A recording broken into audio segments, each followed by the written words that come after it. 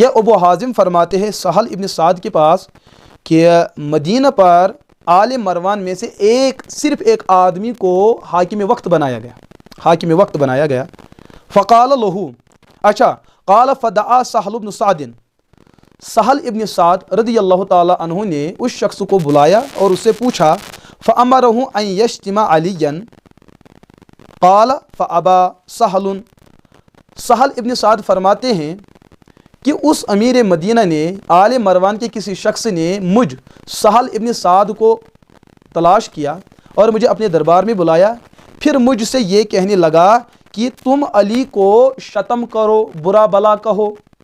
یہ بات ہے آل مروان کے کسی ایک آدمی کی، وہ کون ہے؟ صحیح روایت کے اندر اس کی نشاندہی ہوتی ہی نہیں کہ وہ کون ہے، اور مروانی دور کی یہ بات چل رہی ہے، مروان کے زمانے کی بات چل رہی ہے۔ امیر معاویہ رضی اللہ تعالیٰ عنہ کو زمانہ تو کب کا گزر چکا تھا۔ فابا سہل، صحابی رسول سہل ابن سعد رضی اللہ تعالیٰ عنہ نے علی مرتضیٰ کو برا بلا کہنے سے انکار کر دیا کہ میں علی کو برا بلا نہیں کہہ سکتا ہوں۔ تو اس آل مروان کے اس حاکم وقت نے سہل ابن سعد سے کہا اما اذا ابیت فقل لعن اللہ ابا التراب۔ اس آل مروان کے حاکم وقت نے کہا اگر تم ان کو شتم نہیں کر سکتے ہو تو ابو تراب کو لعن طعن کرو الیاذ باللہ۔ فقال سہل، صحابی رسول نے کیا فرمایا ما کان لعلی اسم احب الیہ من ابی تراب، کہ ابو تراب رضی اللہ تعالیٰ عنہ کے یہاں تمام ناموں میں سے ان کے یہاں محبوب نام وہ ابو تراب ہی تھا۔ نہ سہل بن سعد نے حضرت علی کو برا بلا کہا، نہ ان کا سب کیا، نہ شتم کیا، لعن طعن کیا۔ اتنی روایت جو ہے ان دو کتابوں کے اندر موجود ہے۔ مجھے ذرا بتاؤ اپنے دل پر ہاتھ رکھتے ہوئے، نہ یہاں معاویہ کا تذکرہ ہے، نہ امیر معاویہ رضی اللہ تعالیٰ عنہ کے حکم دینے کا تذکرہ ہے، نہ ان کے دور کا تذکرہ ہے۔ بلا وجہ ان روایت کو لے کر کھینچا تانی کرتے کرتے امیر معاویہ کو ملزم قرار دینا، یہ کون سی جو ہے عدل انصاف کی بات ہو سکتی ہے؟ ارے کسی شخص نے کسی کو برا بلا کہا، ہم یہ کیوں کہیں گے کہ یہ برا بلا کہنے کا حکم مولانا مودودی دے چکے ہیں؟ اگر مولانا مودودی صاحب کا اس قصے کے اندر نہ حکم موجود ہے، نہ ان کا اشارہ موجود ہے، نہ ان کا ذکر موجود ہے، نہ صراحت موجود ہے، تو کسی معاملے کے اندر کوئی جماعت اسلامی کا پیروکار کسی اور شخص کو برا بلا کہتا ہو تو مد مقابل کا کوئی فریق اس مخالف جماعتی اسلامی کے فرد کو یہ کہہ کر کیسے تانے دے سکتا ہے کہ ایسی مولانا مودودی صاحب نے چیزوں کو حکم دے دوں؟ مولانا مودودی صاحب کے اتنے سال ہو چکے ہیں کہ وہ اس دنیا سے کوچ کر چکے ہیں، نہ مولانا مودودی صاحب کی کوئی تحریر موجود ہے، نہ مولانا مودودی صاحب کا کوئی اشارہ موجود ہے۔ اسی طریقے سے ہم مرزا جہلمی کو بلا اس وقت کیسے برا بلا کہہ سکتے ہیں کہ جس شخص نے نہ مرزا جہلمی کو دیکھا، نہ ان سے بات ہوئی، نہ اس کا زمانہ پایا، اس کے انتقال کے بعد کوئی شخص کسی اپنے مد مقابل کو برا بلا کہہ رہا ہے، وہ فریق اس مد مقابل کو کہے کہ آپ کو مرزا جہلمی نے یہ سب کچھ کرنے کو کہا، یہ سب کچھ اسی کی کارروائی ہے۔ آئے بھائی مرزا جہلمی سے ہزارہ اختلافات ہو سکتے ہیں، وہ انتقال کر چکا ہے، وہ اپنے ٹھکانے پہنچ چکا ہے، اس شخص اور مرزا کی آپس میں کبھی ملاقات نہیں ہوئی، نہ کوئی تحریر موجود ہے، اس کے تو اتنے سال ہو گئے کہ وہ قبر میں آ چکا ہے، یہ بیچارہ اس کا اور اس کا آپس میں کون سا تعلق ہے؟ لہٰذا اس شخص کے ارتکابات اور اس کی زیادتیوں کی وجہ سے ہم اس مرے ہوئے شخص پر الزام نہیں دہرا سکتے ہیں۔ تو امیر معاویہ رضی اللہ عنہ اس بخاری اور مسلم کی اس متفق علیہ صحیح اسناد روایت کے اندر امیر معاویہ کا بالکل بھی تذکرہ نہیں ہے، بالکل صراحتاً یہ موجود ہے کہ آل مروان میں سے کسی ایک شخص نے یہ کام کیا ہے۔ تو امیر معاویہ کو بلا الزام کیوں دیا جا سکتا ہے؟ میرے دوستو، رحم کرنے کا بھی کوئی سلیقہ اور جذبہ ہوتا ہے۔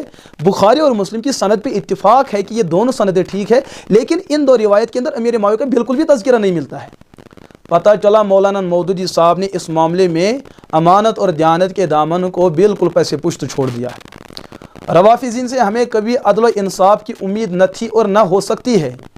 مرزا جہلمی کو چاہیے تھا کہ آپ جو ہے بار بار انٹرنیشنل نمبرنگ کی بات کرتے ہو، آپ انہی دو حدیثوں کا جو ہے اردو میں ترجمہ دیکھتے، اور مرزا کی ایک بہت بڑی بری عادت جو ہے وہ اپنے مطلب کی بات حدیث کے ترجمے میں ڈالتے ہوئے بریکٹ کے اندر بیان کرتے ہیں، اور جو نوجوانوں کا طبقہ ہے وہ ان بریکٹ کے اندر موجود الفاظ کو سمجھتے ہیں کہ شاید یہ حدیث رسول کا ترجمہ ہے۔ بہت غلط بات ہے، یہ خیانت ہے ان لوگوں کی، مرزا جہلم کی بہت بڑی خیانت ہے۔ ہاں، یہ اس کی مکاری ہے اور عیاری اور دسیسہ کاری ہے۔ لہٰذا میرے دوستو، اپنے ایمان کو بچانے کے لیے اس چور دروازے کو بند کرو۔ یہ ہے مسلم اور بخاری کے وہ روایت جن کے اندر جو ہے صرف اتنا واقعہ بیان ہو رہا ہے کہ سہل ابن سعد نے صرف اتنا بیان کیا کہ آل مروان کا کوئی ایک شخص جس نے مجھے یہ بتایا کہ آپ علی مرتضیٰ کو برا بلا کہو، ان پر لعن طعن کرو، میں نے انکار کیا، لیکن اس شخص نے پھر سہل بن سعد کو کوئی پریشان کیا؟ بالکل بھی پریشان نہیں کیا۔ سہل ابن سعد کی وفات بالکل ٹھیک طریقے سے ہوتی ہے۔ آل مروان نے جتنے مظالم ڈھائے ہیں وہ اس صحابی رسول پر بھی مظالم ڈھا سکتے ہیں، لیکن تاریخ اس بات سے بالکل خاموش ہے۔ سہل ابن سعد کے پاؤں میں کوئی کانٹا بھی ان کی طرف سے نہیں چبھا ہے، جو اس بات کی واضح دلیل ہے۔ اگر اس شخص نے یہ غلط کرنے کو کہا اور بولا، پر یہ صحابی رسول تھے، انہوں نے کچھ غلط نہ کیا، نہ اس غلط پر عمل کیا ہے۔ ہم ان صحابہ کی عظمتوں اور ان کے مقام اور مرتبے کو جو ہے سلام کرتے ہیں۔ یہ بات ہے۔ دوسری بات میں یہ عرض کروں، جن روایات کے اندر کچھ روایات وہ ہے کہ جن کے اندر تذکرہ ملتا ہے کہ علی مرتضیٰ رضی اللہ تعالیٰ عنہ کو برا بلا کہا گیا، لیکن وہاں معاویہ کا تذکرہ نہیں، وہاں حضرت معاویہ کو حکم موجود نہیں ہے، نہ ان کا کوئی پروگرام اس میں شامل ہے، بلکہ دوسری یہ بات ہے کہ وہ سب روایات جو ہے ان کی کوئی سند بھی قابل قبول نہیں ہے، محدثین کے یہاں بالکل وہ کمزور ترین اسانید سے منقول ہے۔ کسی کو ملزم اور مجرم ثابت کرنا ہو تو گواہ مضبوط ہونے چاہیے۔ گواہ جھوٹے ہوں، گواہ کمزور ہو، اس سے کوئی کیس مضبوط نہیں ہو پاتا ہے۔ اگر آپ نے امیر معاویہ رضی اللہ تعالیٰ عنہ کو علیہ باللہ مجرم ثابت کرنا ہے، اگر آپ نے امت مسلمہ کے نوجوانوں سے صحابی رسول، اللہ کے رسول علیہ الصلوۃ والسلام برادر نسبتی، حضور کے زوجہ محترمہ کے بھائی اور جنت کے بہترین انسان امیر معاویہ کی محبت کو لوگوں کے دلوں سے نکالنا ہے، تو امیر معاویہ کے خلاف ایسے شواہد اور ایسے دلائل کو پیش کرنا آپ کی ذمہ داری ہے جن دلائل کو دنیا کی کوئی مسلمان قوم توڑ نہیں سکتی ہے۔ لیکن مرزا جہلمی اس سے بے بس ہے، مولانا مودودی صاحب اس سے بے بس ہے، روافضی لوگ اس سے بے بس ہے، بلکہ ہر دن جو بھی کوئی خس و خاش برساتی کیڑے میدان عمل میں نظر آتے ہیں کہ جنہوں نے امیر معاویہ کو برا بلا کہنا شروع کر دیا، ان کی پوزیشن بالکل کمزور سے کمزور تر ہے۔ وہ خود جو ہے مطعون ہوتے ہیں، ان پر امت خود لعنت کرتی ہیں، ان کے اپنے بھی ان کے پرائے بھی، لیکن امیر معاویہ رضی اللہ تعالی عنہ کا جو کردار ہے، ان کا جو مقام اور مرتبہ ہے، اس میں دن بدن ترقی ہوتی چلی جا رہی ہے، اس میں کوئی کمی واقع نہیں ہونے پاتی ہے۔ تو لہٰذا میرے عزیز دوستو، میں نے یہ بات عرض کی کہ ان تمام متعلقات پر سنجیدگی کے ساتھ غور کرنا لازم اور ضروری ہے۔ پہلی بات میں یوں عرض کروں گا، حضرت عائشہ رضی اللہ تعالی عنہا، مشکات کے اندر یہ حدیث ہے بخاری کے حوالے سے، اسی طریقے سے مشکات کے اندر ایک دوسری روایت موجود ہے حضرت ابن عمر رضی اللہ تعالی عنہ۔ اللہ کے رسول علیہ الصلوۃ والسلام نے فرمایا، اذکروا محاسن امواتکم وکفوا عن مساویہم، جو آپ کے مسلمان لوگ گزر چکے ہیں ان کی برائی بیان مت کرو، بلکہ ان کی اچھائیوں کو بیان کیا گا۔ یہ مرنے والا کوئی مسلمان ہو یا غیر مسلم، حضور علیہ الصلوۃ والسلام نے دونوں کے لیے جو ہے انکار فرمایا کہ کسی انتقال کیے ہوئے شخص کی نقائص اور ان کے عیوب اور ان کے مصالب، ان کی کمیوں کو، ان کی لغزش کو بیان کرنے سے اپنے آپ کو روک لو، یہ حضور کا حکم ہے۔ اما فرماتے ہیں لا تسب الاموات فانہم قد افضوا الی ما قدموا، کہ ان لوگوں جو لوگ اس دنیا سے انتقال کر چکے ہیں ان کی برائیوں کے پیچھے مت لگو، کیونکہ وہ اپنے ٹھکانے پہنچ چکے ہیں۔ جہاں صحابہ کے سامنے اتنی واضح روایت موجود ہو، کیا صحابہ کا ایمان اس چیز کا تقاضا کرتا ہے کہ وہ کسی کو برا بلا کہے؟ ایسے کیسے ممکن ہو سکتا ہے؟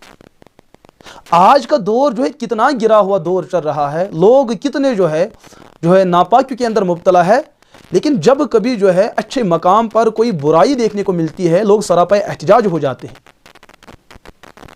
آپ دیکھ رہے ہیں آج کا دور بھی، گزشتہ دنوں کے اندر یہاں علاقے بڑگام کے اندر جو ہے وہ عبدالغنی صاحب جو ہے کوئی مٹکا لے کر، وہ رباب لے کر ممبر پر آ کر انہوں نے ایسی گستاخی کی، اچھا پورا کشمیر مختلف مکاتب فکر سے وابستہ وہ سراپا احتجاج ہو گئے۔ گرچہ اس عبدالغنی نے وسوسہ اور شبہ ڈالنے کی بھرپور کوشش کی، لیکن امت مسلمہ نے ان کا یہ جواب دیا کہ آپ کا اقدام، آپ کا کردار نہایت ہی غلیظ اور بدترین کردار ہے۔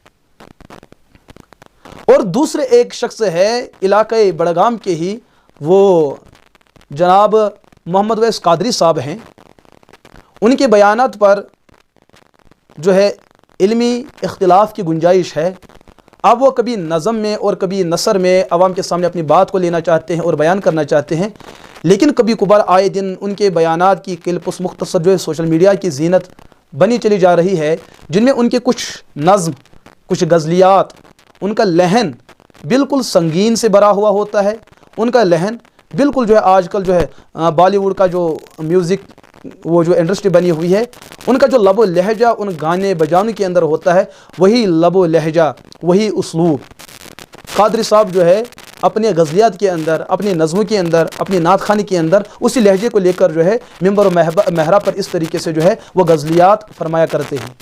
اگرچہ ان مضامین کو کسی درجے میں قبول کیا جا سکتا ہے، لیکن اس اختلاف لہجے کی وجہ سے آئے دن جو ہے لوگ اس کی تنقید کرتے ہیں کہ آپ نے جو لب و لہجہ اختیار کیا ہے، جو ترنم اور جو ردم اس کے اندر آپ نے ڈالی ہوئی ہے، یہ کوئی قابل قبول نہیں ہے۔ آج کے دور کے اندر بھی ایسے حساس لوگ موجود ہیں جو ان چیزوں پر، ان منکرات پر جو ہے تنقید کر رہے ہیں۔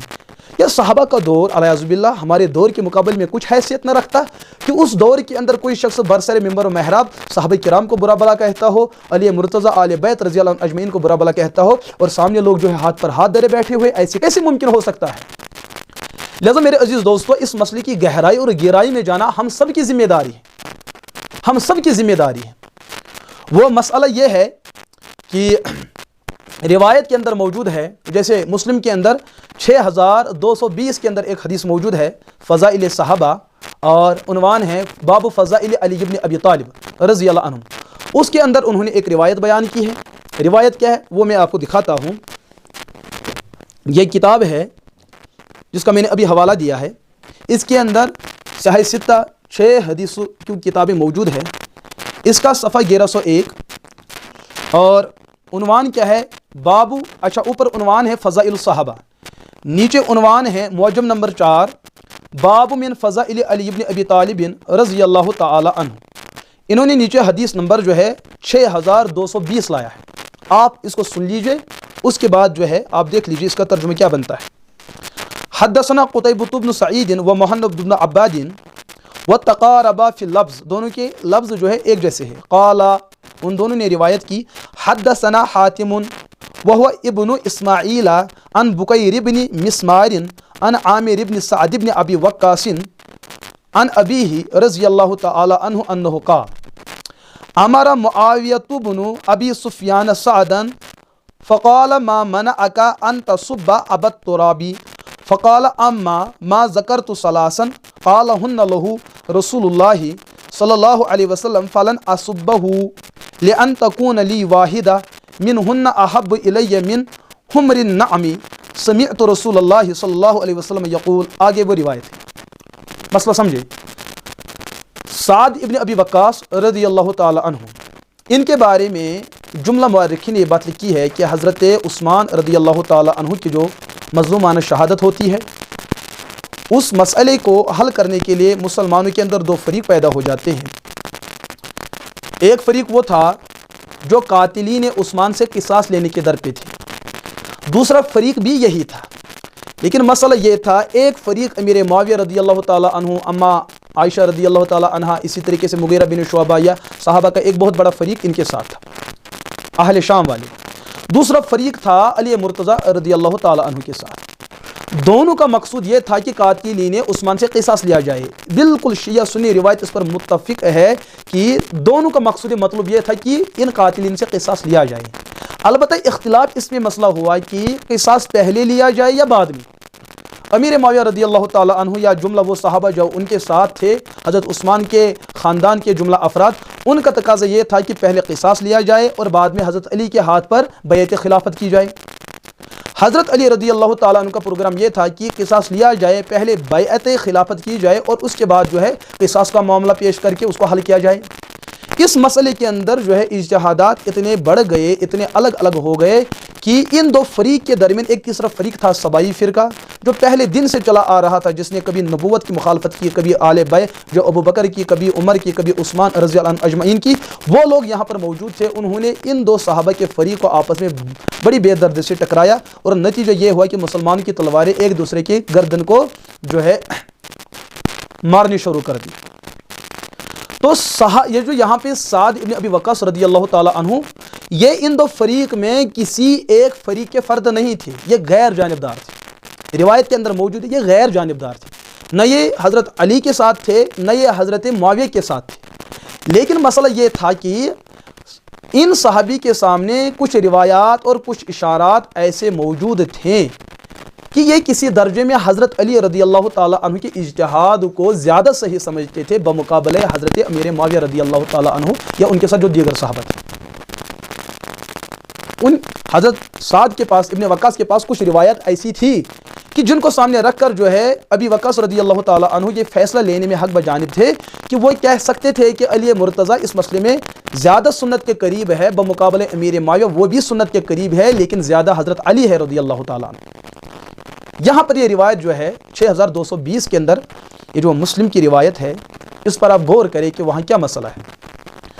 مسئلہ یہ ہے کہ حضرت امیر معاویہ رضی اللہ تعالیٰ عنہ نے سعد ابن ابی وقاص رضی اللہ تعالیٰ عنہ سے ایک سوال پوچھا۔ یہ جو میرے پاس نسخہ ہے اس میں یہ بات لکھی ہے فقال ما منعک ان تصب ابا الترابی، اس کے آخر میں یہ جملہ جہاں پہ مکمل ہوتا ہے وہاں پر سوالیہ نشان ہے۔ سوال پوچھا جاتا ہے اے سعد بن ابی وقاص، آپ کو کون سی چیز رکاوٹ ہے کہ آپ علی مرتضیٰ کو سب نہیں کر رہے ہیں؟ آپ علی مرتضیٰ کو سب نہیں کر رہے ہیں، یہ جو لفظ سب ہے پورا جھگڑا اسی پہ، یہ میں سمجھانے کی کوشش کروں گا۔ امیر معاویہ نے پوچھا آپ کو کون سی رکاوٹ ہے کہ آپ علی مرتضیٰ کو سب نہیں کر رہے ہیں؟ یہ ایک سوال ہے۔ اس سوال کا جواب سعد بن ابی وقاص رضی اللہ تعالیٰ عنہ نے یہ دیا کہ میرے پاس کچھ اشارات اور کچھ ارشادات موجود ہیں جو میں نے اللہ کے رسول علیہ الصلوۃ والسلام سے سن رکھے ہیں، ان تمام ارشادات کو سامنے رکھ کر میں علی کو سب نہیں کر سکتا ہوں۔ اور وہ ارشادات کیا تھے؟ حضرت علی کے فضائل، حضرت علی کے فضائل، ان کے مناقب کو اللہ کے رسول علیہ الصلوۃ والسلام بڑی تفصیل کے ساتھ بیان کیا۔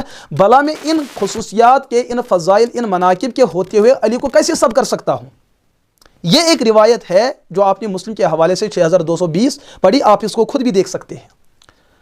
اب مسئلہ تو اتنا ہی تھا، دشمن لوگوں نے جن کا ذہن گندگی سے بھرا ہوا ہے، ان لوگوں نے اس روایت کو نہ جانے کہاں سے کہاں لیا۔ یہ مسئلہ امیر معاویہ اور سعد بن وقاص رضی اللہ تعالیٰ عنہ کے درمیان یہ واقعہ پیش آیا۔ کچھ محدثین نے بیان کیا کہ حج کے موقع پہ کچھ لوگوں نے اور کسی جگہ کا انتخاب فرمایا کہ ان دو کا یہ جو واقعہ کس ماحول میں یہ واقعہ سامنے آیا، لیکن یہاں پر یہ مسئلہ تو نہیں ہے کہ آپ حضرت علی کو گالی دے دو، بلکہ معاویہ نے صرف اتنی بات بتائی کہ آپ علی مرتضیٰ کا سب کیوں نہیں کرتے، وجہ پوچھی نہ کرنے کی، نہ کہ یہ بتائے آپ ان کو گالی دو، ان کو برا بلا کو، یہ تو روایت میں موجود ہی نہیں ہے۔ اب مرزا کی مکاری اور عیاری کو دیکھو، ان کے اس اردو ترجمے دیکھو کہ اس نے وہاں پر کیا گل کھلائے۔ یہ جو صحابی رسول ہے حضرت سعد ابن سہل ابی وقاص رضی اللہ تعالیٰ عنہ، بڑی عجیب بات ہے۔ تاریخ البدایہ والنہایہ کے اندر امام ابن کثیر رحمۃ اللہ تعالیٰ علیہ نے 8ویں جلد صفحہ نمبر 72 کے اندر ایک عنوان قائم کیا ہے، سعد ابن ابی وقاص رضی، ان کی سوانح کو بیان کیا۔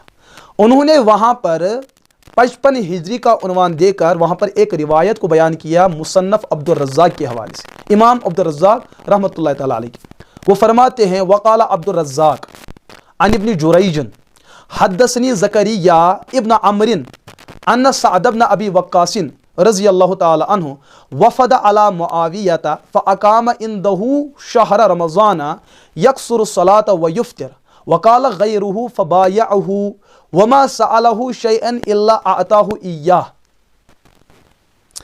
حضرت سعد ابن ابی وقاص رضی اللہ تعالی عنہ سے متعلق روایات میں ہیں، زکریا بن عمرو فرماتے ہیں وہ حضرت امیر معاویہ کے دور خلافت میں امیر معاویہ رضی اللہ تعالی عنہ کے یہاں چل دیے اور 1 مہینہ ان کے یہاں ٹھہرے، اور وہ 1 مہینہ کون سا؟ رمضان کا مہینہ۔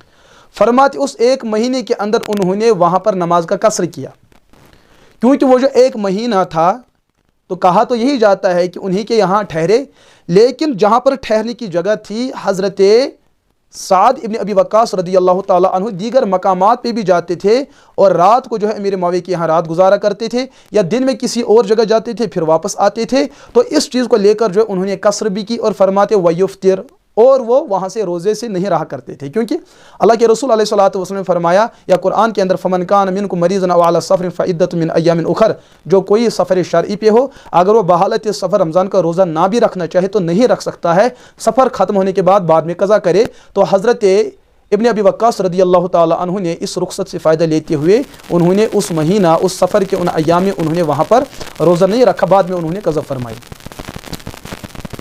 زکریا بن عمرو فرماتے اس کے بعد اور کچھ لوگوں نے وہاں پر یہ بھی بیان کیا کہ سعد ابن ابی وقاص رضی اللہ تعالی عنہ نے حضرت امیر معاویہ کے ہاتھ پر بیعت کی،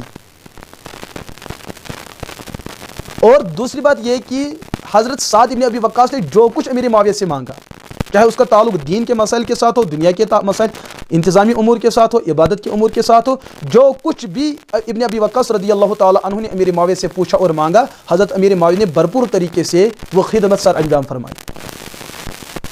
مسلم کی روایت کا بنیادی راوی ہے سعد ابن ابی وقاص رضی اللہ تعالیٰ عنہ۔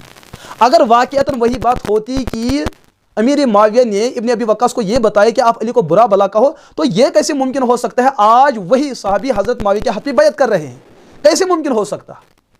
اسی لیے میں نے عرض کیا کہ مرزا کی بہت بری عادت ہے کہ الفاظ کے معنی کو بگاڑ کر امت کے سامنے پیش کرتے، بریکٹ میں خود ہی معنی ڈالتے ہیں اور نوجوان سمجھتے ہیں کہ شاید یہی معنی حدیث کا ہے، یہ اس کی اپنی دسیسہ کاری ہوتی ہے، وہ حدیث کا بالکل بھی ترجمہ نہیں ہوتا ہے۔ دوسری بات جو ہے آپ اس کو دیکھیں، تاریخ اسلام امام ذہبی رحمۃ اللہ تعالیٰ علیہ کی کتاب ہے، اس کے اندر جلد 2 اور صفحہ نمبر 331 پہ یہ روایت موجود اور سند کے ساتھ روایت موجود ہے۔ وہاں انہوں نے قائم کیا ہے معاویہ بن ابی سفیان رضی اللہ تعالی عنہ، وہاں پر روایت موجود ہے، اور انہی صحابی سے روایت موجود ہے حضرت سعد بن ابی وقاص رضی اللہ تعالی عنہ۔ سعد بن ابی وقاص رضی اللہ تعالی عنہ خود فرماتے ہیں ما رأیت احدا بعد عثمان اقضى بحق من صاحب هذا الباب یعنی معاویہ، حضرت عثمان رضی اللہ تعالی عنہ کے بعد مجھ سعد بن ابی وقاص نے امیر معاویہ سے بڑھ کر اچھا فیصلہ دینے والا کوئی نہ دیکھا، میں نے امیر معاویہ سے بڑھ کر حق اور انصاف کا فیصلہ کرنے والا حضرت عثمان کے بعد کسی کو نہ دیکھا۔ یہ تو وہی صحابی فرما رہے ہیں جس صحابی کی بات کو لے کر امیر معاویہ نے ایک بوال کھڑا کیا ہے۔ اگر سعد ابن ابی وقاص یہ اس مسئلے خود واضح کر رہے ہیں تو مرزا خامخواہ کیوں اپنے اس ناپاک فہم کو لوگوں پر مسلط کر رہے ہیں؟ لہٰذا یہاں پر روایت میں بس اتنا ہے کہ امیر معاویہ نے سوال کرتے ہوئے سعد ابن ابی وقاص رضی اللہ تعالیٰ عنہ سے صرف اتنا پوچھا، آپ علی مرتضیٰ کو سب کیوں نہیں کرتے؟ اب یہاں پر نکتہ ہے لفظ سب کا۔ مرزا جہلمی کا جو مقصود ہے، جو مطلوب ہے، یہاں صفحہ 16 سے لے کر 20-22 تک جو انہوں نے متفرق باتوں کو جمع کیا ہے روافض کی سرپرستی اور رہنمائی میں لے کر، انہوں نے بھی لفظ سب کو کبھی اختلاف رائے کے معنی میں استعمال کیا اور کبھی برا بلا کہنے کے رائے میں اور کبھی تنقید کرنے کے معاملے میں۔ یعنی کہ لفظ سب جو ہے عربی زبان کے اندر لفظ سب سین اور با، اس کے بہت سارے معنی بنتے ہیں، بہت سارے معنی، اور یہ کوئی ہماری بات نہیں ہے، یہ اللہ کے رسول علیہ الصلوۃ والسلام کا اپنا فیصلہ ہے، یہ کوئی ہماری رائے نہیں ہے، یہ خلفائے راشدین کے یہاں مسئلہ چلا ہے، یہ کوئی ہماری بات نہیں، یہ آل بیت کے یہاں یہ واقعات موجود ہے، صحابہ کرام رضی اللہ عنہ اجمعین کے یہاں یہ واقعات موجود ہے کہ لفظ سب کا ایک ہی معنی نہیں ہے گالم گلوچ کرنا، کسی کو برا بلا کہنا، بلکہ اس کے اور بھی متعدد معنی ہے لفظ سب۔ تو یہاں پر جو روایت ہے ما منعک ان تسب ابا تراب، آپ کو کس چیز نے روکا کہ آپ ابو تراب کو سب نہ کریں؟ وہاں سعد امیر معاویہ کے ساتھ بیعت بھی کرتے ہیں، ان کی میزبانی کو قبول بھی کرتے ہیں، ان کی تعریف بھی فرماتے ہیں، ان کے منصف اور عادل ہونے کو بھی بیان کرتے ہیں، اور اس روایت سے مرزا کے ذہن کو سامنے رکھتے ہوئے یہ شبہ پیدا ہوتا ہے کہ شاید امیر معاویہ نے حضرت سعد کو یہ بتایا آپ ان کو برا بلا کہو، حالانکہ یہ بات نہیں ہے۔ اب ان دونوں باتوں کو جمع کیا جائے گا، یہ سب کا معنی کیا ہے؟ جہاں تک ہم نے اللہ کے رسول علیہ الصلوۃ والسلام کی تعلیمات کو دیکھا کہ مسلم کے اندر ایک روایت موجود ہے، مسلم کے اندر یہ روایت موجود ہے جہاں لفظ سب کو زیر بحث لایا گیا۔ پہلی بات میں یوں عرض کروں گا کہ سب کا معنی گالم گلوچ ایسا نہیں ہے، بلکہ سب کا معنی کسی کی رائے سے اختلاف کرنا۔ ایک مجتہد کا فیصلہ یہ ہے، دوسرے مجتہد کا فیصلہ اس کے برعکس ہے۔ ہم کہہ سکتے ہیں یہ دونوں آپس میں سب کر رہے ہیں ایک دوسرے کا. مراد کیا ہے؟ ایک دوسرے کی رائے سے اختلاف کر رہا ہے اور دوسرا پہلے سے اختلاف کر رہا ہے رائے کے اعتبار سے. اس کو بھی ہم کہیں گے سب. ہم مسلم شریف کی بات کریں گے. حدیث نمبر جو ہے 5947. اس کتاب کے اندر وہ میں روایت آپ کو دکھا رہا ہوں.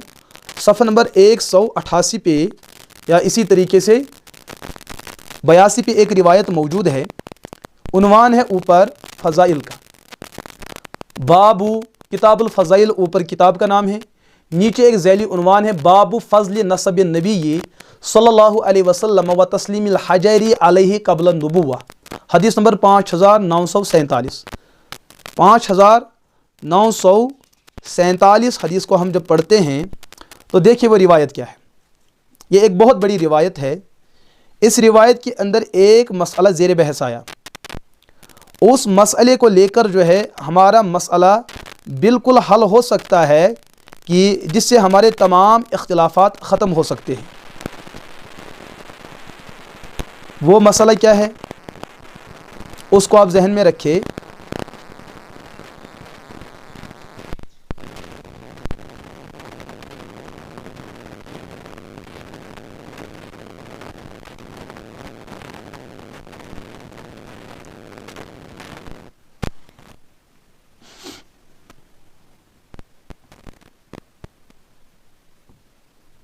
دیکھ بھائی روایت کیا ہے. حدثنا عبداللہ ابن عبد الرحمن الدارمی.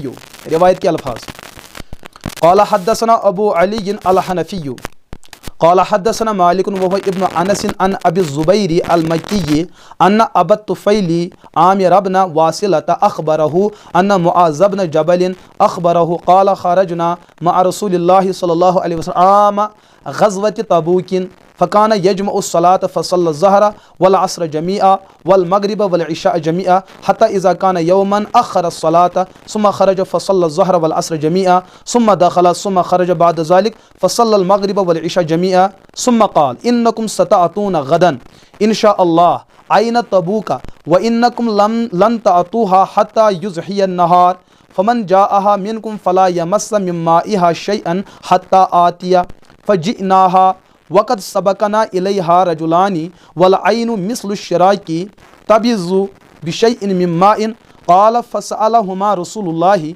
صلى الله عليه وسلم هل مسستما من مائها شيئا قال نعم فصبهما النبي صلی اللہ علیہ وسلم.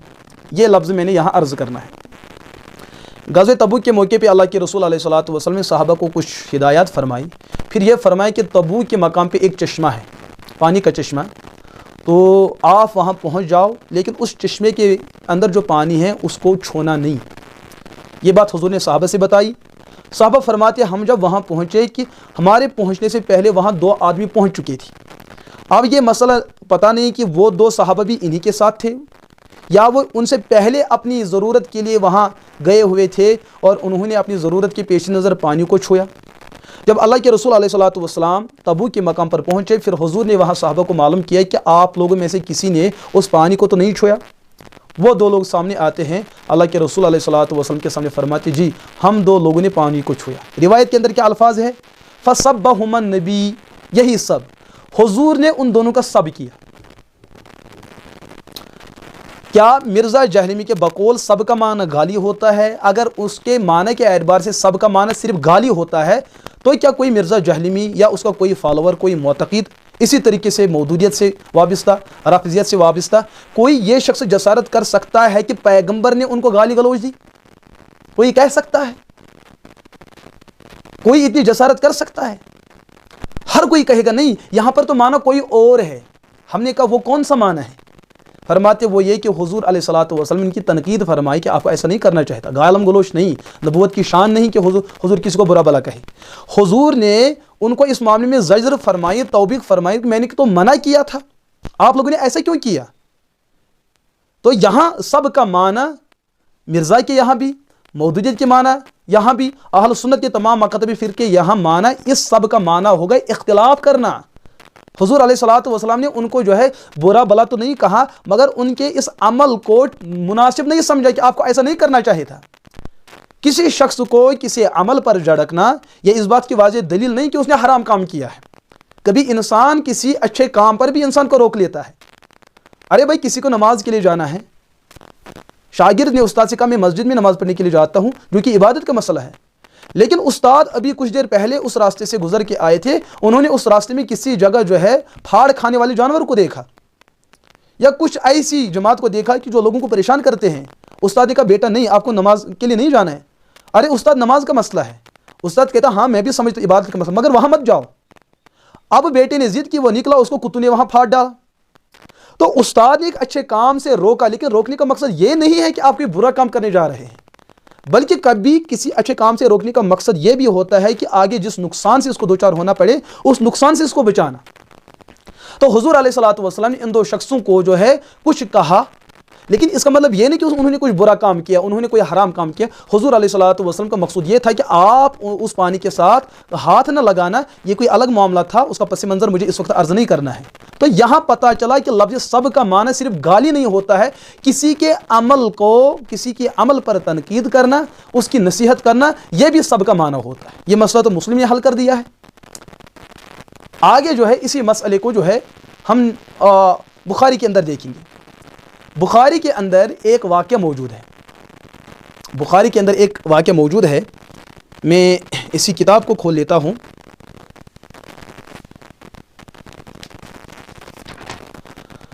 بخاری کے اندر آپ ایک عنوان دیکھیں گے، کتاب الخصومات، لڑائی جھگڑا، دو فریق آپس میں لڑتے جھگڑتے ہیں، پیغمبر علیہ الصلوۃ والسلام نے ان اختلافی مسائل کو کیسے حل کیا۔ فرماتے ہیں ایک دن جو ہے دو اشخاص کا آپس میں اختلاف ہوا، ایک تھا مسلمان اور دوسرا تھا یہودی۔ حدیث نمبر ہے 2411 حدیث ہے۔ حدثنا یحیی بن قزعہ قال حدثنا ابراہیم بن سعد عن ابن شہاب عن ابی سلمۃ وعبد الرحمن الاعرج عن ابی ہریرہ رضی اللہ تعالی عنہ انہ قال استب رجل من المسلمین ورجل من الیہود۔ یہ بخاری کے اندر روایت ہے، کتاب الخصومات، باب ما یذکر فی الاشخاص والخصومۃ بین المسلم والیہود، اس کے اندر یہ روایت موجود ہے 2411 بخاری کے اندر۔ ابو ہریرہ رضی اللہ تعالی عنہ فرماتے استب رجلان، دو آدمیوں نے ایک دوسرے کا آپس میں سب کیا حضور کی موجودگی میں، ان میں ایک مسلمان تھا اور دوسرا یہودی تھا، اور وہ سب کیا تھا؟ اگر مرزا کا معنی یہ ہے کہ سب کا معنی گالی ہی ہے، اب یہاں دیکھو لفظ سب کا لفظ کس چیز کے لیے استعمال کیا، مسلمان نے کیا کہا اور یہودی نے کیا کہا۔ رجل من فقال المسلم والذی اصطفى محمد علی العالمین، جب مسلمان نے سب کیا تو اس نے سب کرتے ہوئے یہ کہا کہ تمام تعریفیں اس اللہ کے لیے جس نے محمد عربی علیہ الصلوۃ والسلام کو تمام عالم پر، تمام انسانیت پر، تمام مخلوقات پر فوقیت بخشی ہے۔ یہ لفظ کوئی گالی ہوئی؟ یہود نے کیا کہا؟ والذی اصطفى موسیٰ علی العالمین، یہود نے کہا کہ موسیٰ ہی تمام عالموں پر فضیلت رکھنے والے ہیں، یہ بھی کوئی گالی ہوئی؟ نہ گالی یہود نے دی، نہ گالی مسلمان نے دی۔ انہوں نے ایک علمی مکالمہ یہ پیش کیا کہ انبیاء میں سب سے زیادہ فضیلت کس کو حاصل ہے، اور یہ واقعہ حضور علیہ الصلوۃ والسلام کی موجودگی میں ہوتا ہے۔ اگر سب کا معنی گالی ہی ہوتا تو حضور منع کر لیتے، حضور نے منع نہیں کیا، حضور نے رضامندی کا اظہار کیا اور دونوں کے درمیان ایک متفق علیہ فیصلہ سنایا۔ لیکن یہاں پر مجھے صرف اتنا عرض کرنا ہے کہ سب کا معنی صرف گالی نہیں، بلکہ ان کی رائے الگ تھی، ان کی رائے الگ تھی۔ مسلمان کی رائے یہ ہے کہ مسلمان کی رائے یہ ہے کہ نبی تمام مخلوقات سے بالا ہے، فوقیت رکھتے ہیں، اور یہود کا نظریہ یہ تھا کہ موسیٰ علیہ الصلوۃ والسلام تمام انسانیت، تمام مخلوقات سے بالا اور برتر ہے۔ اس چیز کو بھلا کون گالی کہہ سکتا ہے؟ اس روایت کو لے کر بھی ہر کوئی مسلمان یہی ترجمہ کرے گا کہ سب کا یہاں معنی گالی نہیں ہے، سب کا معنی یہاں اختلاف رائے، یہود کی رائے الگ ہے، مسلمان کی رائے الگ ہے، یہود کا نظریہ الگ ہے اور مسلمان کا نظریہ الگ ہے۔ تو یہ بخاری نے بھی کتاب الخصومات سے بھی یہ مسئلہ حل ہوا کہ وہ جو سعد ابن ابی وقاص رضی اللہ تعالیٰ عنہ کی روایت ہے جس میں امیر معاویہ نے فرمایا آپ ابو تراب کو سب کیوں نہیں کرتے، وہاں بھی یہی مراد ہے کہ سب کا معنی گالی نہیں ہے، سب کا معنی یہ ہے کہ آپ علی مرتضیٰ کی رائے سے اختلاف کیوں نہیں کرتے ہیں۔ امیر معاویہ کا کہنا یہ ہے کہ میں قصاص عثمان میں کہتا ہوں کہ پہلے قصاص لیا جائے بعد میں بیعت ہوگی، علی مرتضیٰ فرماتے ہیں پہلے بیعت ہوگی بعد میں قصاص لیا جائے گا، کیونکہ اس مسئلے کے اندر دو الگ الگ راہ اور دو الگ الگ نظریے سامنے ہیں۔ آپ ان دو نظریات میں علی مرتضیٰ کی رائے سے اختلاف کیوں نہیں کرتے ہیں؟ اس کی وجہ کیا ہے؟ جب اس وجہ پر گفتگو کی گئی امام مسلم رحمۃ اللہ تعالیٰ علیہ کے شارح امام نووی رحمۃ اللہ تعالیٰ علیہ نے اس روایت کو لے کر جو ہے وہاں پر بہت ہی بڑی تفصیل فرمائی، وہ بھی میں آپ کے سامنے عرض کروں گا کہ امام نووی رحمۃ اللہ تعالیٰ علیہ نے وہاں پر کیا گفتگو فرمائی، جہاں پر روایت کے اندر جو ہے سعد بن ابی وقاص رضی اللہ تعالیٰ عنہ کو یہ جو پوچھا گیا کہ آپ علی مرتضیٰ کی رائے سے اختلاف کیوں نہیں کرتے ہیں، حضرت معاویہ نے صرف یہ اس وجہ سے پوچھا آپ ان کی رائے سے اختلاف اس وجہ سے تو نہیں کرتے ہیں کہ آپ کو ان کا احترام ہے، علی مرتضیٰ کے احترام کی وجہ سے آپ ان کی رائے سے اختلاف نہیں کرتے ہیں، یا آپ ان کی رائے سے اس وجہ سے اختلاف نہیں کرتے کہ آپ کو ڈر ہے، کچھ تو وجہ ہوگی نا، آپ ان کی رائے سے اختلاف کیوں نہیں کرتے ہیں؟ فرماتے ہیں امام نووی فرماتے ہیں ان معاویہ قال لسعد بن ابی وقاص ما منعك ان تصب التراب قال العلماء الاحاديث الواردة التي في ظاهرها دخل على صحابي يجب تعويلها قال ولا يقع في رواية الثقات الا ما يمكن تعويله فقول معاویہ هذا ليس فيه تصریح بانه امر سعدا بسبه، اس روایت میں یہ صراحت نہیں ہے کہ امیر معاویہ نے حضرت سعد کو یہ فرمائی کہ تم علی کو برا بلا کہو، اس روایت میں یہ بالکل بھی موجود نہیں ہے۔ وَإِنَّمَا سَأَلَهُ عَنِ السَّبَبِ الْمَانِعِ لَهُ مِنَ السَّبْ، امیر معاویہ تو حضرت سعد بن ابی وقاص سے صرف اتنا پوچھتے تھے کہ آپ کو کون سی رکاوٹ ہے کہ آپ امیر معاویہ سے اختلاف رائے نہیں کر رہے ہو، کون سی رکاوٹ ہے، وہ سبب اور وہ وجہ کیا ہے؟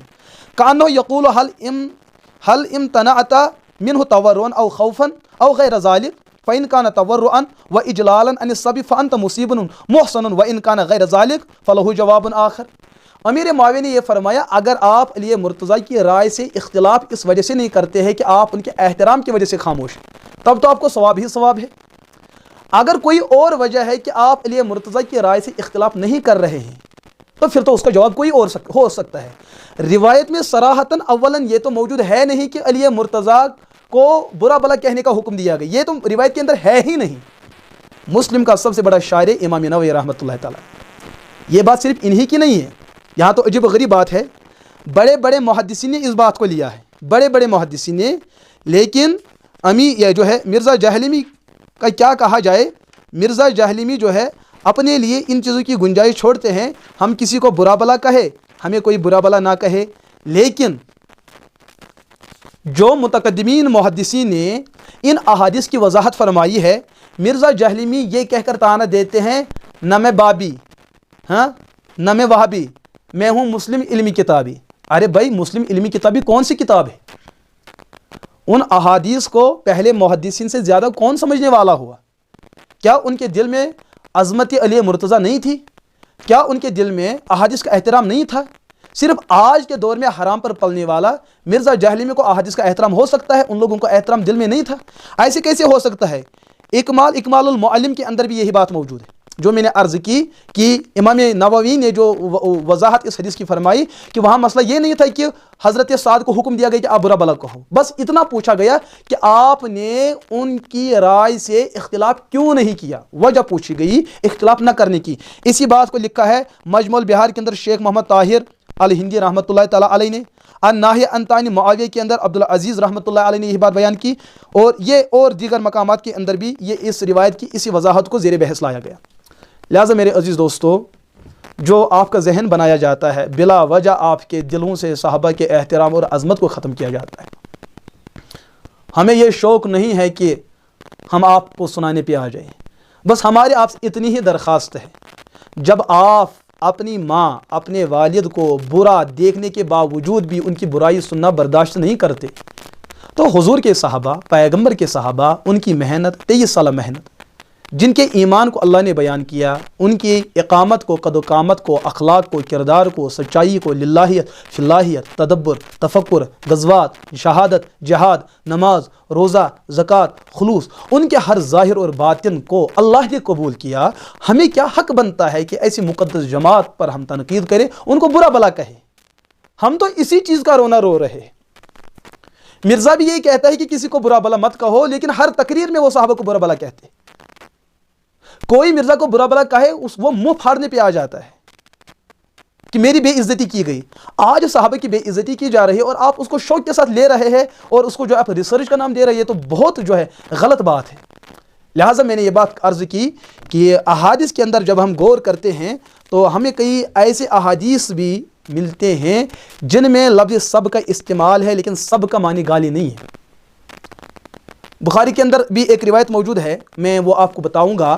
تو یہ کتاب ہے صحیح ستہ کی، اس کے اندر جو ہے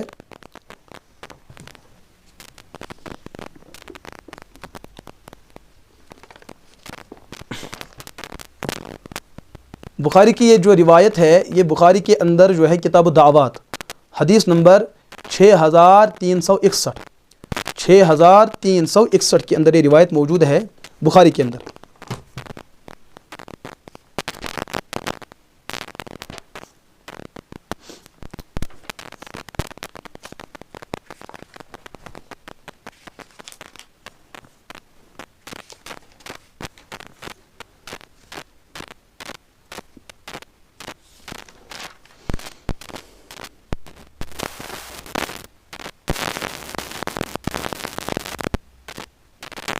ہاں دیکھیں روایت کیا ہے، کتاب الدعوات ہے، اس کتاب کا صفحہ 535 حدیث نمبر ہے 6361، دیکھ لیجیے۔ حدثنا احمد بن صالح قال حدثنا ابن وهب اخبرني يونس عن ابن شهاب اخبرني سعيد بن المسيب عن ابي هريره رضی اللہ تعالی عنہ انه سمع النبي، ابو ہریرہ فرماتے ہیں کہ میں نے اللہ کے رسول علیہ الصلوۃ والسلام سے سنا، یقول، وہ فرما رہے تھے، اللہم فَأَيُّمَا مُؤْمِنٍ سَبَبْتُهُ فَاجْعَلْ ذَلِكَ لَهُ قُرْبَةً إِلَيْكَ يَوْمَ الْقِيَامَةِ۔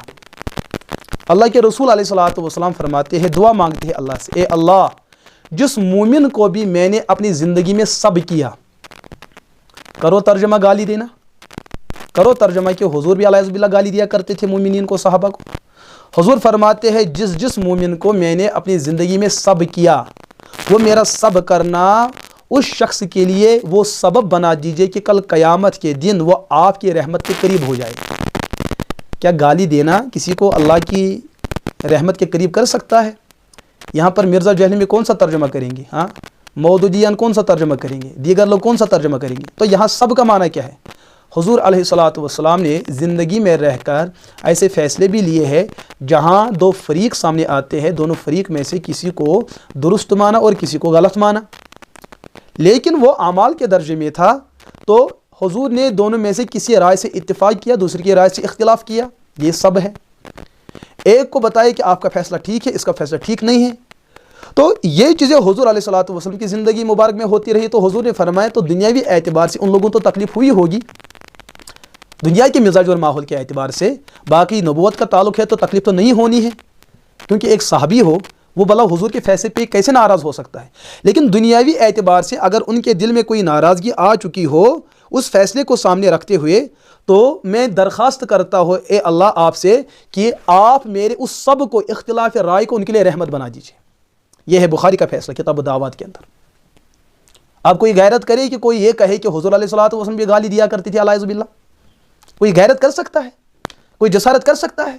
ہم نے پہلے دن سے کہا کہ جہاں روایت میں یہ مسئلہ آیا ہے کہ حضرت علی کو سب کیوں نہیں کیا گیا، کیونکہ حضرت علی کے ساتھ امیر معاویہ دیگر صحابہ آپس میں دو فریق تھے، ان کا قصاص سے قتل عثمان کے معاملے میں دو رائے چل رہی تھی، تو اسی وجہ سے ایک دوسرے سے پوچھا جاتا تھا کہ آپ ان کے ساتھ اس مسئلے میں اختلاف کیوں نہیں کرتے ہیں، ہمارے دلائل یہ ہے، ان کے دلائل وہ ہے۔ یہ تو ایک اجتہادی مسئلہ تھا، ایک دوسرے سے پوچھتا ہے، مثلا ہم جب کسی سے آپ حنفی ہو یا جو ہے شافعی ہو، جی میں حنفی ہوں، کیوں؟ اب وہ دلائل دینے پہ آ جاتا ہے، ارے امام شافعی کے دلائل یہ ہے، ہم کہتے ہیں یہ اختلاف رائے ہے، اختلاف رائے، اس کو گالم گلوچ سے تعبیر نہیں کیا جا سکتا ہے۔ اچھا آگے بڑھتے ہیں، حضور علیہ الصلوۃ والسلام سے مسئلہ حل ہوا کہ سب کا معنی جو ہے وہ گالم گلوچ ہی نہیں ہوتا ہے، اختلاف رائے بھی ہوتا ہے، بلکہ جو ہے بخاری کے اندر ایک روایت موجود ہے، آپ پڑھیں گے کہ بخاری کے اندر آل بیت کا ایک مسئلہ جو ہے زیر بحث آیا۔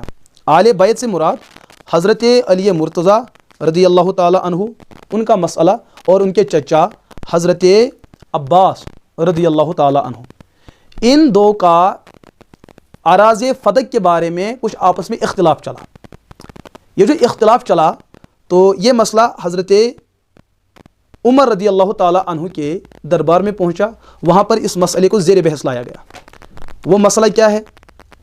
عجب و غریب بات ہے، لوگ جو ہے ریسرچ اور تحقیق کے نام پہ نہ جانے کیا گل کھلاتے ہیں، ان کو یہ بھی پتہ نہیں کہ ہم کیا کچھ کر رہے ہیں۔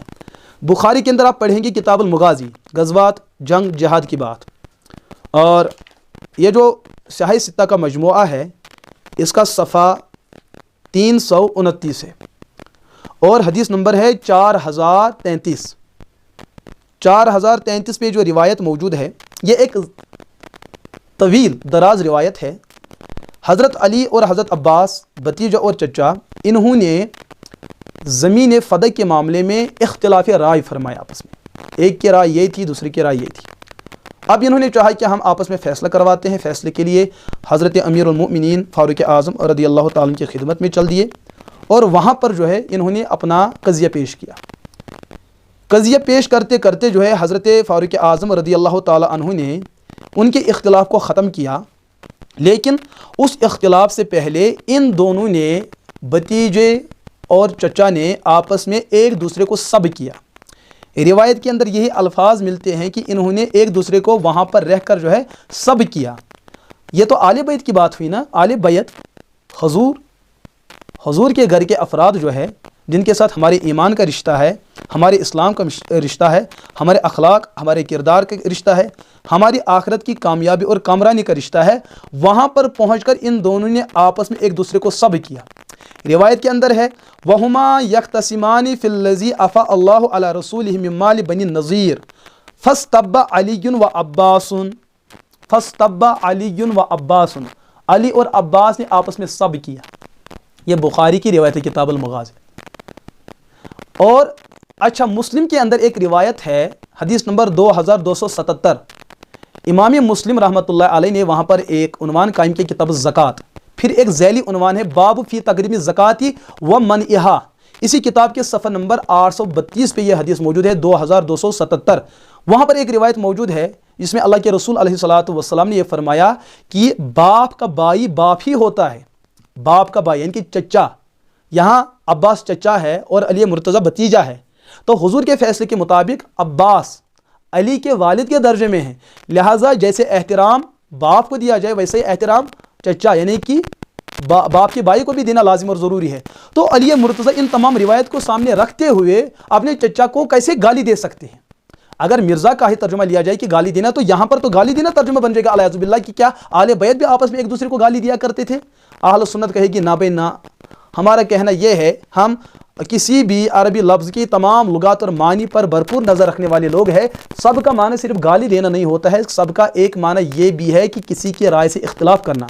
علی چاہتے تھے اراضی فدق کو اس طریقے سے استعمال میں لایا جائے، عباس کہتے تھے اس طریقے سے لایا جائے۔ جب ان کا آپس میں اس قضیے میں اختلاف رائے ہوا، اس کا ازالہ کرنے کے لیے، دفیہ کرنے کے لیے وہ حضرت فاروق اعظم رضی اللہ تعالیٰ کی عدالت میں آتے ہیں اور مسئلے کا حل لے کے جو ہے باطمینان اور رضا رغبت کے واپس دونوں چلے جاتے ہیں۔ لیکن کل کوئی رافضی، کوئی بغیرت، کوئی دشمن دین، اہل بیت کا گستاخ یہ کہہ کر کھڑا ہو جائے کہ بخاری کے اندر روایت ہے 2277 پہ، ہاں کتاب زکوٰۃ کے اندر یہ روایت ہے باب فی تقدیم الزکوٰۃ و منعہا، اس کے اندر علی مرتضیٰ اور ان کے چچا آپس میں لڑ پڑے، گالم گلوچ کرتے رہے۔ کیا آپ کو اسی چیز کا انتظار ہے کل امت کو اس طریقے سے گمراہ کیا جائے؟ ہر آئے دن جو ہے امت گمراہ ہوتی چلی جا رہی ہے، اسی قسم کی احادیث کو امت کے سامنے پیش کیا جائے۔ اسی وجہ سے اہل سنت کا کردار یہ ہے، ہم نے چور دروازے کو بند کرنا ہے۔ حضور کی سنت کے فیصلے سے، اللہ کے فیصلے سے، صحابہ کرام کے فیصلے سے، وہ یہ ہے کہ لفظ سب کا معنی صرف گالی نہیں ہوتا ہے، سب کا معنی اختلاف رائے بھی ہوتا ہے، بلکہ ایک روایت میں یہ بھی آیا ہے کہ سب کا معنی کسی کو غیرت دلانا، کسی کو آر دلانا۔ روایت بخاری کے اندر یہ روایت بھی موجود ہے۔ اب اس وقت مجھے اب اس تفصیل میں نہیں جانا ہے، لیکن ان چیزوں کو لے کر جو ہے مرزا جہلمی نے نہ جانے ایک اکھاڑا پیدا کر دیا۔ اب انہوں نے اس ریسرچ پیپر کے اندر اس قسم کی روایت کو لایا جس میں امیر معاویہ کی طرف سے صراحتاً صحیح سند کے ساتھ گالی کا ذکر نہیں ہے، ان کی سند کمزور ہے، مرزا جہلمی نے اس میں بیان کیا ہے۔ مرزا جہلمی نے اس ریسرچ پیپر کے اندر اوپر لکھا ہے کہ صحیح الاسناد روایات، لیکن جتنا جھوٹ اور جتنی موضوع روایت اس رسالے کے اندر، اس جو ہے ریسرچ پیپر کے اندر موجود ہے، شاید کہ روافضوں کی کتابوں میں اتنے جھوٹ موجود نہ ہو جتنے جھوٹ مرزا نے اس ریسرچ پیپر کے اندر بیان کیا اور امت کے نوجوانوں کے دلوں کو ختم کیا، ایمان سے ختم کیا، اخلاق سے ختم کیا۔ ان کی زبان ہر وقت صحابہ کرام کے خلاف بھونکتی رہتی ہے۔ یہ کردار ہے مرزا جہلمی کا، اللہ حفاظت کا مانو فرمائے۔ یہ ہے اس معاملے کا ایک پہلو۔ دوسرا پہلو یہ ہے کہ مرزا جہلمی نے جن روایات کو بھی اس کتاب کے اندر بیان کیا، اس کے صفحہ 20 پر ابن ماجہ کی ایک روایت ہے، کتاب السنہ باب فضل علی ابن ابی طالب، اور اس کا حدیث نمبر 121، صفحہ نمبر اس کتاب کے اندر 2483۔ اس روایت کو جب ہم پڑھتے ہیں، اس روایت کو جب زیر بحث لایا جاتا ہے، عجیب سی بات یہ ہے کہ جب ہم نے ان روایات کو پڑھنا شروع کر دیا، ان کی سندوں پر ہم نے بحث کرنی شروع کر دی، تو واقعہ یہ ہے کہ ان روایات کی سندوں میں ایسے راویان موجود ہے جن راویان کا جھوٹا ہونا اور جن کا کذب ہونا، جن کا مکر و فریب اتنا واضح ہے کہ اس میں شک کرنے کی بالکل بھی گنجائش نہیں ہے۔ مرزا نے امت کو دھوکہ دینے کے لیے نہ جانے کیا کچھ نہ کہا، تو میں وہ آپ کے سامنے وہ بات عرض کروں گا۔ وہ روایت کیا ہے ابن ماجہ کی؟ حدثنا علی بن محمد قال حدثنا ابو معاویہ قال حدثنا موسى بن مسلم عن ابن ثابت وهو عبد الرحمن عن سعد بن ابي وقاص انه قال قدم معاویہ في بعض حجاته فدخل عليه سعد فذكروا عليا فنال منه فغضب سعد وقال تقول هذا لرجل سمعت رسول الله يقول من كنت مولى فعلي مولى وسمعته يقول انت مني بمنزلة هارون من موسى الا انه لا نبي بعدي وسمعته يقول لأعطين الرأية اليوم رجلا يحب الله ورسوله۔ یہ ہے ابن ماجہ کی روایت۔ اس کی سند میں نے پڑھی ہے، اس سند کے اندر ایک راوی ہے ابن ثابت جس کا نام ہے عبد الرحمن۔ اس کے بارے میں یحییٰ بن معین محدثین کے سرخیل امام فرماتے ہیں، یہ فرماتے ہیں کہ یحییٰ سے جب پوچھا گیا کہ عبد الرحمن بن ثابت کیا انہوں نے حضرت سعد بن ابی وقاص رضی اللہ تعالی عنہ سے حدیث کو سنا ہے؟ سند یعنی کہ یہ پوچھا گیا کیا ابن ثابت عبد الرحمن نے اس صحابی کا زمانہ پایا ہے اور اس صحابی سے کسی حدیث کو لیا ہے؟ یہ سوال تھا۔ یحییٰ بن معین رحمۃ اللہ فرماتے ہیں کہ سعد نام کے بہت سارے لوگ تھے، ایک تھا سعد ابن ابراہیم، دوسرا تھا سعد بن ابی وقاص، تیسرا تھا سعد بن ابی امامہ۔ تو حضرت یحییٰ بن معین فرماتے ہیں عبد الرحمن بن ثابت نے سعد بن ابراہیم سے بھی نہیں سنا، سعد بن وقاص سے بھی نہیں سنا، سعد بن ابی امامہ اس سے بھی نہیں سنا۔ سعد نام کے جتنے لوگ اس زمانے میں موجود تھے، ابن ثابت عبد الرحمن نے ان تین میں سے کسی سعد سے نہیں سنا۔ تو یہاں جو ابن ماجہ کی روایت ہے اس میں ہے سعد بن ابی وقاص رضی اللہ تعالیٰ عنہ۔ جب ابن ثابت عبد الرحمن نے اس صحابی سے اس حدیث کو سنا ہی نہیں، تو حدیث کیسے صحیح سند؟ یہ تو ضعیف ہے، اس میں انقطاع ہے، اس میں طالب علم نے استاد سے سنا نہیں، تو حدیث کی سند کہاں ٹھیک ہوئی؟ یہ حدیث تو ضعیف سند ٹھہری، لیکن مرزا نے امت کو گمراہ کرنے کے لیے نمبری تو ڈالی اور اوپر لکھا اس کی سند صحیح ہے۔ اگر کسی ایک شخص نے اس حدیث کی سند کو ٹھیک لکھا ہے، ہم کہتے ہیں اس نے غلط کیا ہے، اس سے غلطی ہو گئی ہے۔ لیکن یہ جو مرزا امت کو دھوکہ دیتا ہے کہ ہم بابی لوگ نہیں ہیں، آپ نے اگر اس حدیث کو صحیح کہا ہے کسی باب کی تقلید میں ہی رہ کر آپ نے اس کو صحیح کہا ہوگا، ورنہ محدثین نے اول دن سے اس راوی پر جرح کی ہے کہ اس نے جو ہے سعد بن ابی وقاص سے جب روایت کو سنا ہی نہیں ہے، تو یہ حدیث کیسے جو ہے سند کے اعتبار سے صحیح ثابت ہو جائے گی۔ آگے فرماتے اس حدیث کی سند میں ایک دوسرا راوی ہے ابو معاویہ جن کا نام ہے محمد بن خازم۔ ان کے بارے میں ابن حجر اسقلانی فرماتے ہیں یہ آدمی تو کمال کا ہے، ثقۃ احفظ الناس لحدیث اعمش وقد یہم فی غیر التقریب، روایت نمبر 5841۔ اس ابو معاویہ محمد بن خازم کے بارے میں بتایا گیا یہ آدمی تو خود ٹھیک ہے، یہ جب حدیث بیان کرے گا امام اعمش سے تو سمجھ لینا چاہیے اس کی حدیث ٹھیک ہے، لیکن امام اعمش کو چھوڑ کر اگر یہ کسی اور سے حدیث لیتا ہے تو سمجھنا چاہے کہ اس کی حدیث میں وہم ہے، اس کی حدیث میں گڑبڑ ہے۔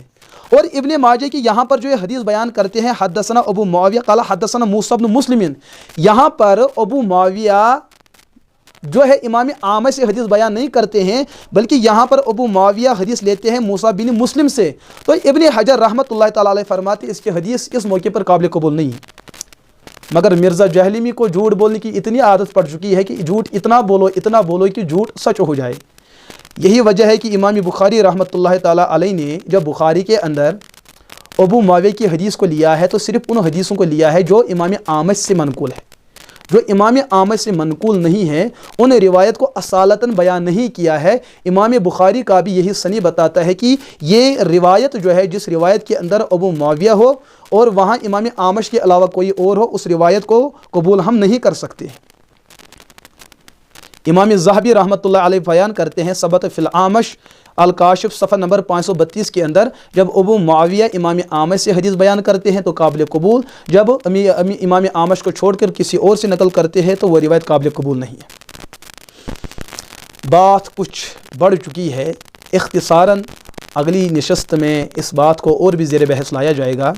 یہاں پر اپنی بات کا اختتام کرتے ہوئے میں یہ بات عرض کروں گا، مرزا کا جو یہ ریسرچ پیپر کا جو سلسلہ ہے، آپ واقعتاً امانت اور دیانت کے ساتھ یہ بات یاد رکھے، جتنا جھوٹ مرزا جہلمی نے اس ریسرچ پیپر کے اندر بولا ہے، شاید کہ ابلیس نے بھی اپنی زندگی میں اتنا جھوٹ بولا، وقت کے فرعون نے شاید اپنی زندگی میں اتنا جھوٹ بولا۔ یہ اوپر سے لے کر نیچے تک اس کا جو حصہ قابل قبول ہے اس کو ہم تسلیم کرتے ہیں۔ حضرت علی کے فضائل کا بھلا کون انکار کر سکتا ہے؟ آل بیت کی عظمتوں اور ان کے احترام تقدس کو کون انکار کر سکتا ہے؟ لیکن آل بیت سے محبت کا تقاضا یہ نہیں ہے کہ صحابہ سے دشمنی مولی جائے۔ ہمارا ایمان یہ ہے صحابہ کو بھی مانا جائے، ان کی بھی مانی جائے، آل بیت کو مانا جائے، ان کی مانی جائے۔ یہی تو اللہ کے رسول علیہ الصلوۃ والسلام کا نظریہ ہے اور ان کا قانون اور آئین ہے۔ اور بھی روایات کو مرزا جہلمی نے بیان کیا ہے، ان کی حالت بالکل ابن ماجہ کی روایت والی جیسی ہے، بالکل یہی روایت جو ہے جیسے اس روایت کی حالت ہے، اس کی سند ٹھیک نہیں ہے۔ آگے بھی مرزا نے جن روایت کو سامنے لایا ہے، یا تو اس میں امیر معاویہ کا ذکر نہیں ملتا ہے، یا گالی کا تذکرہ نہیں ملتا ہے، یا سب و شتم کا تذکرہ نہیں ملتا ہے، یا ان کی سند ٹھیک نہیں ہے۔ کچھ نہ کچھ بیماری تو روایت کے اندر موجود ہے، یا تو وہ کاذبات ہے، موضوع اور من گھڑت باتیں ہیں، ضعیف الاسناد روایات ہیں، یا تو اس کے اندر امیر معاویہ کا تذکرہ ہی نہیں ملتا ہے۔ لیکن ان تمام چیزوں کو چھوڑ کر مرزا اس چیز پر ڈٹے ہے کہ ہم نے امیر معاویہ کو بدنام کرنا ہے۔ میرے دوستو یاد رکھو، کسی بھی صحابی کا بغض اور نفرت اپنے دل میں رکھنا یہ کفر سے خالی نہیں، ہلاکت اور بربادی سے خالی نہیں۔